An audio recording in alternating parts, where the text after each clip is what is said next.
ఇప్పుడు ఒక మాజీ మంత్రిగా మీరు చెప్పండి, జలాల కేటాయింపులో ఇరు ప్రభుత్వాలు తెలంగాణ కానీ ఇటు ఏపీ ప్రభుత్వం కానీ ఎలాంటి ధోరణి ఉంటే మంచిది అంటారు? ఇది కలిసి కూర్చొని మాట్లాడాలండి. ఎందుకంటే నిన్నటి వరకు కలిసి ఉన్నాం. రెండు తప్పులు రెండు డిఫరెన్స్ వస్తుంటాయి. ఒకటి ఇచ్చి పుచ్చుకున్న ధోరణిలో పోవాలి. ఇప్పుడు డ్యామ్ నా పక్క కెనాల్ నేను దవ్వుతాను, నీ పక్క అంటే ముఖ్యమంత్రులకు ఏమీ కాదు, రైతాంగం నాశనం అయిపోతారు, రాయలసీమ నాశనం అయిపోతుంది. కాబట్టి కూర్చొని సమస్యలు శతకాలి.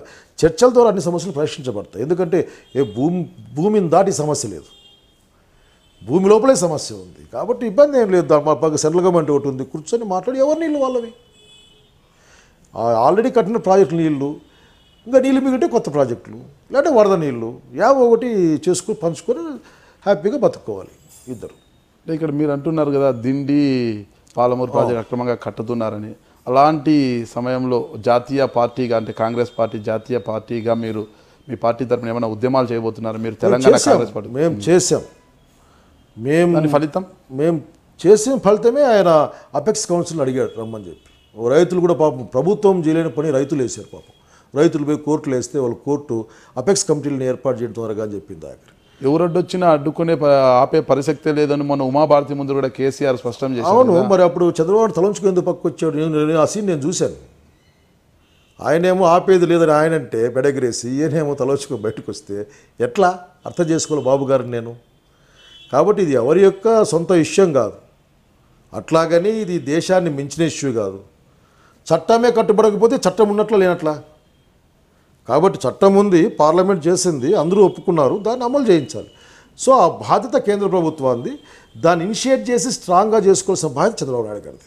ఇక్కడ మీరు చంద్రబాబు నాయుడు చేతకాని తనం అంటున్నారు కదా, మరి అప్పుడు అలాంటి సమయంలో మీరు చంద్రబాబు నాయుడుకి గుణపాఠం చెప్పే విధంగా కానీ అసలుకి కేసీఆర్కి కనువిప్పు కలిగే విధంగా కానీ మీరు ఎందుకు ఉద్యమాలు చేయలేదండి బాబు? ఆఖరికి మేము అసలుకి ఈ సమస్యని ఫస్ట్ శ్రీశైలం డ్యామ్ దగ్గరే ధర్నాతో మొదలు పెట్టాం మేము. ప్రస్తుతం ఇటీవలే జరిగింది ఇది, ఉమాభారతి గారి ముందర నెలేమన్నా కదా, మ్యాటర్ ఆఫ్ 4-5 days బ్యాక్. ఇంతవరకు మీరు గలం కూడా ఇప్పలేదు. మీరు అట్లా అనుకుంటే ఎట్లా? మీరు వినకపోతే మేము గలం ఎప్పుడు అనుకుంటే ఎట్లయితే నారాజు గారు, మా మాజీ పార్లమెంట్ సభ్యులు, మా మంత్రిగా పనిచేసిన కోట్ల సూర్యప్రకాష్ రెడ్డి గారు, అట్లాగే తులసిరెడ్డి గారు, వీళ్ళందరూ కూడా, ముఖ్యంగా సూర్యప్రకాష్ రెడ్డి గారు, ఆ నాయకత్వం దానిపైన ఒక పోరాటం సిద్ధపడతా ఉన్నాం. కారణం ఏంటంటే ఆ నీళ్ళు రాకపోతే రాయలసీమ లేదు. నీకు అదేంది, ఆ పోతిరెడ్డిపాడు లేదు, బెరకచెర్ల హెడ్ రెగ్యులేటర్లు ఏమీ లేవు. ఇంకా అవన్నీ కూడా ఆ లెవెల్ మెయింటైన్ అయితే వచ్చే నీళ్ళే. కాబట్టి ఇటు బతకాలంటే అది యుద్ధం చేయాల్సిందే. కాంగ్రెస్ పార్టీ సిద్ధంగా ఉంది, డెఫినెట్గా కాంగ్రెస్ పార్టీ.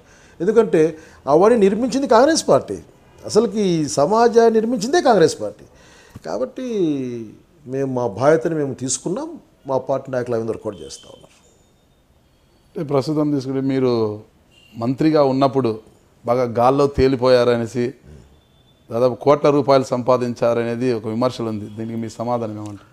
ఇప్పుడు ఏదైనా ఒక డబ్బులు రావాలంటే ఒక పని చేసి ఉండాలి. గాల్లో ఉంచి డబ్బులు పుట్టం. దండిగా అంటారు చాలామంది, అప్పుడప్పుడు నాతో ప్రత్యక్షంగా అంటుంటారు. అక్కడికి ఇబ్బంది నేను నవ్వుతాను అంతే. ఎందుకంటే నమ్మలేని వాడిని నమ్మించలేను, తెలిసిన వాళ్ళు ఎట్లా నమ్మరు నన్ను? ఏదో పని చేయాలి కదా. ఇప్పుడు నాగరాజు దగ్గరికి ఒక 100 కోట్లు డబ్బులు రావాలి అంటే అతను కనీసం 1000 కోట్లు వ్యాపారం చేయాలి కదా న్యాయంగా అయితే. మరి అటువంటివి ఏమి నాకేం లేవు, నాకు వ్యాపారం లేదు దగ్గరికి. మొత్తం అన్నీ కూడా బినామీల పేర్ల మీద పెట్టారు. మొత్తం మీరు బినామీల పేరు మీద మీ పదవి కాలం అంతా బినామీలంతా మీకు మోసం చేశారు అనేది అంటుంటారు. ఇప్పుడు బినామీల మీద పెట్టమంటే ముందు ఫస్ట్కి వస్తూ ఉన్నా. నేను ఏదో పని చేసి ఉండాలి కదా, పని చేయాలి కదా ఏదో ఒకటి. పైగా ఇంకొక విషయం చెప్తుంది దగ్గరికి, ఎవరైనా బాధపడితే బాధపడండి, కానీ అన్ని విషయాలకు కూడా ఒక మాట అట్లా వేసేసి మీ సంగతి చూసుకోని చెప్పి అలవాటు అయిపోయింది. నువ్వు ఉన్నటువంటి అర్జెంటుగా బైక్ కొన్నావు అనుకో, నాగరాజు ఆఖరికి ఆడ కొట్టేసాడు, ఆఖరికి కొత్తగా బైక్ కొన్నా అంటారు.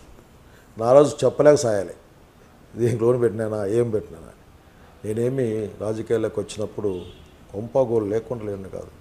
ఇప్పుడు ఉండేది మా అన్న కట్టిన 25 ఏళ్ళ కిందట మా అన్న లంకా తిల్లు కట్టాడు. నేను కారులోనే రాజకీయాల్లోకి పోయాను. నేను డాక్టర్ని, ప్రాక్టీషనర్ని, మావిడ్ డాక్టర్. కనుక అన్న వాళ్ళకి నాకు సమాధానం లేదు, బినామీలు పెట్టుకునే అంత ఓపిక కూడా నాకు లేదు. ఎందుకంటే నాకు నమ్మకాలు లేవు అవన్నీ ఏంటంటే I won't believe in that. నాకు ఉన్న 2-3 ఫ్లాట్లు నా పేరుతోనే ఉన్నాయి, అవి గొడవలు ఉన్నా నా పేరుతోనే ఉన్నాయి, క్లియర్గా నాకు పెడతాను. అంటే అప్పుడు అందరూ కూడా మొత్తం మీ రాజీనామాలను డిమాండ్ చేశారు రాష్ట్ర ప్రజలంతా కూడా. మొత్తం మీరు మీ మంత్రి పదవులకైతేనేమి ఎమ్మెల్యే స్థానాలకైతే ఎందుకు రాజీనామాలు చేయలేకపోయారు అప్పుడు?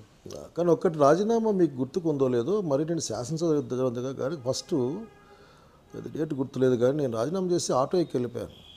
మంత్రి పదవికి రాజీనామా చేశారు. వినండి మీరు వినాలి, ఊపి లేకపోతే ఎట్లా? రాజీనామా కోరింది ఎవరు? రాష్ట్ర ప్రజలు.